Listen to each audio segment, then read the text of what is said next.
साथियों, आप सभी को मेरा नमस्कार। तो हम उसको तमाम अवसरवादियों को स्वीकार कर लेंगे। हम रामविलास जी को स्वीकार किए, चिराग को स्वीकार कर लिए, लेकिन हम असदुद्दीन ओवैसी को स्वीकार नहीं करेंगे। क्यों नहीं करेंगे? प्री पोल अलायंस नहीं किया इसलिए नहीं करेंगे। पहला आदमी है, चुनाव पिछली बार 2000 मुझे याद है कि 2015 में 1 सीट नहीं जीता था उन्होंने, 5 सीट जीता, जमीन खड़ा करी, कैडर बनाया। आप लोगों को पता नहीं होगा, जब मैं देखता हूं कुछ मेरे साथी सीमांचल के हैं, हसन जावेद जैसे, वो जिस तरह की एक बात और जान लीजिए, वो अब उनके विधायक काम ना करे तब आप बताइएगा सबसे बेहतरीन काम करेंगे MIM के विधायक। ये 5 साल अगले आप देख लीजिएगा इस चीज को। यह बात लोग जानते ही नहीं, समझना ही नहीं चाहते। किसी व्यक्ति का इस कदर विरोध वोट कटवा है, वो उसको मजाक समझ रखे हो। किसका बेटा है वो पता है? किस व्यक्ति का बेटा है वो, किस परिवार का है उसको पता है। उसको पैसे की कमी है, जाकर देख लीजिए डिक्लेरेशन उनका, कितने करोड़ रुपए हैं उनके खाते में। वो पैसे के लिए चुनाव नहीं लड़ रहा, उसको अपना व्यवसाय नहीं चलाना है। एक आदमी कोई कह रहे थे, कोई मुस्लिम भाई कह रहे थे कि व्यवसाय के लिए अपना वो ये सब कर रहे हैं। कौन सा व्यवसाय? बिहार जैसे गरीब राज्य में कौन सा व्यवसाय करेंगे? पहला आदमी है, चुनाव का नतीजा घोषित हुआ, राजद से साफ साफ कहा कि नहीं, मैं महागठबंधन, लालू जी मैं आपके साथ खड़ा हूं, लालू जी मैं आपके साथ खड़ा हूं, लेकिन यह मत सोचिएगा कि डर के खड़ा हूं। इसलिए खड़ा हूं क्योंकि बीजेपी सत्ता में ना आए, इसलिए खड़ा हूं। और वो आदमी संगठन खड़ा करना जानता है। उत्तर प्रदेश में भी पिछली बार विधानसभा चुनाव में उनकी आपने देखा था क्या स्थिति रही थी। लेकिन देखिएगा, अगर यूपी में कल को ओवैसी सीटें जीत के ना ले आए तो कहिएगा आप हमसे। अब तो उनकी पार्टी का और विस्तार होगा। सीमांचल में 5 जीते हैं, अगली बार विधानसभा चुनाव होगा 25 जीत जाएंगे वो। तो ओवैसी की राजनीति को समझने की जरूरत है। उनके लिखे लेखों को पढ़िए, आप उनके भाषण सुनिए। आप कहीं से भी आपको नजर आता है उसमें सांप्रदायिकता का अंश आता है, कहीं में भी उनको चालाकी नजर आती है, कहीं से आपको ये लगता है कि वो भाजपा, माने ये तो अति है यार। जिस आदमी ने अपना पूरा कैरियर दांव पे लगा दिया भाजपा के विरोध के लिए, पूरी राजनीति उसके भाजपा के विरोध पे है, बार बार बार बार तमाम तरह के विरोध उसका। ये क्या है? मुस्लिम है इसलिए भाजपा के साथ चला गया, चुनाव में खड़ा हो गया दूसरे राज्य से आकर के, इसलिए वो भाजपा के साथ चला गया। ये इस किस्म की राजनीति नहीं करनी चाहिए, ये गलत बात। वो बिल्कुल अलग टाइप का ऐसा मैंने देखा ही नहीं। पार्लियामेंट में जब वो बहस करते हैं तब देखिए उनके बात कर। एक बात और बताऊं जो शायद आप लोगों को नहीं पता होगा, तमाम पार्टी के राष्ट्रीय अध्यक्ष ऐसे हैं कि अगर आप उनसे मिलने की कोशिश करिए तो आपको लगेगा कि अरे भगवान, कैसे मुलाकात हो जाए।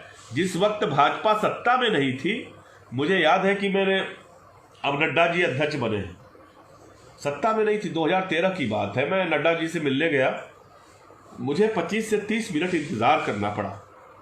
ओवैसी जी को एक बार फोन किया, उन्होंने कहा तुरंत आ जाइए, कोई बात नहीं।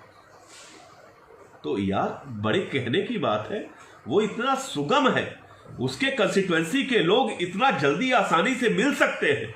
वो खुदे मजलिस लगा के बैठ जाएगा, अपने इर्द गिर्द लोगों को खड़ा कर लेगा, मोटरसाइकिल चलाने लगेगा, बैठ जाएंगे लोग उसके अगल बगल में। ऐसा नेता चाहिए ना। इससे क्या फर्क पड़ता है कि वो दाढ़ी रखता है, टोपी रखता है, इतनी बड़ी शेरवानी पहनता है। जाकर देखो बॉक्सिंग रिंग में जब उतरता है, टी शर्ट पहन करके जाकर देखो, शर्म आएगी या क्या अपनी पर्सनालिटी पर शर्म आएगी जब उसकी पर्सनालिटी देख लोगे, जब वो बॉक्सिंग रिंग में बॉक्सिंग करता है। शानदार नेता। और हमें यह सब, ये दरअसल हमारी छोटी सोच को बताता है। हमने कुछ लोगों को, मैं एक बात बार बार कहता हूं, केवल भाजपा में नहीं, देश के तमाम राजनीतिक दलों में एक मोदी कोई व्यक्ति का नाम नहीं है खाली।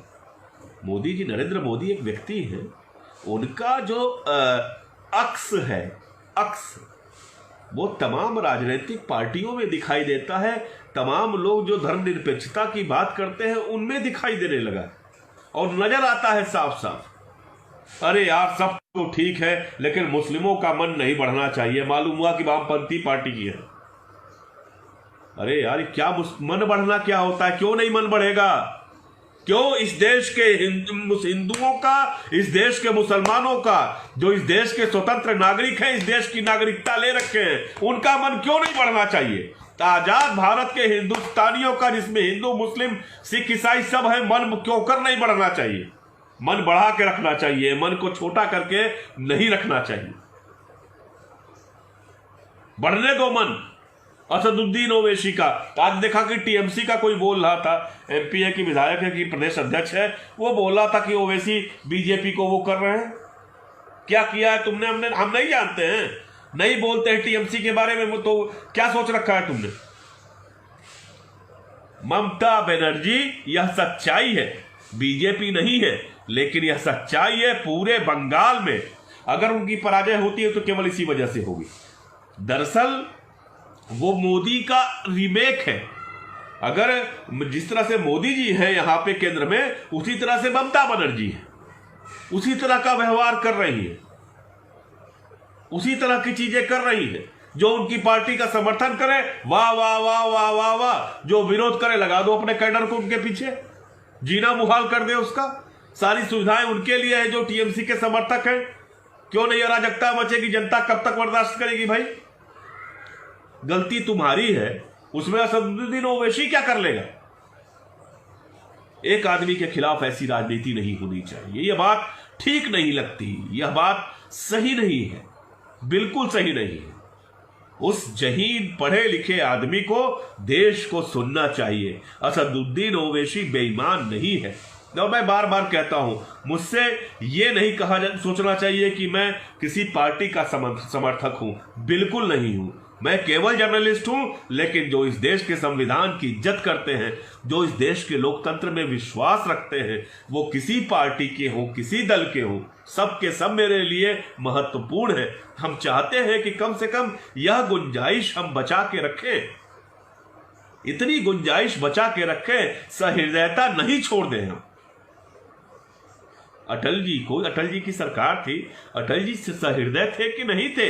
इस देश के मुसलमान उनसे प्यार करते थे, अटल जी से। मैंने देखा है कि अटल जी के मौत पर, अभी अब तो बीजेपी की सरकार में उनकी मौत हुई है, मैंने अपने मुस्लिम मित्रों को उदास होते देखा है। यह सच्चाई है। तो यह सोचना देखिए बड़ा सीधा है कि हम जो दूसरों को बेवकूफ समझते हैं, चोर समझते हैं हर एक आदमी को, यह प्रवृत्ति छोड़ दीजिए। यह प्रवृत्ति ठीक नहीं है। ओवैसी की राजनीति को नजदीक से देखने की जरूरत है। ओवैसी जो अपनी कंस्टिट्यूएंसी में कर रहे हैं, जो लगातार लाखों वोटों से जीतते हैं, 1,97,000, 1,10,000, इस तरह के वोटों से वो जो जीतते हैं, उसको समझिए, उसको वहां जाकर के। खाली ऐसा थोड़ी नहीं है कि 70% मुस्लिम है इसलिए जीत जाते हैं। वो तमाम मुस्लिम उम्मीदवार उनके विपक्ष में खड़े होते हैं, लेकिन ओवैसी क्यों जीतते हैं, इस चीज को जानने की जरूरत है। सीमांचल में चले जाइए, बहुत पिछड़ा इलाका है, बहुत पिछड़ा इलाका है।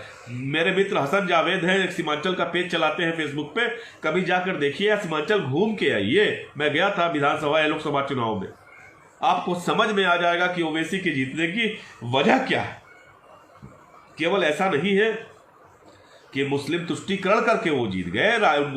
मुसलमानों के पास राजद का एक बेहतरीन विकल्प मौजूद था, जिसके बारे में संभावना थी कि वो सरकार बना लेगी, महागठबंधन सरकार बना लेगी। लेकिन फिर भी ओवैसी को वोट देने के पीछे क्या है, इसको तो जानिए।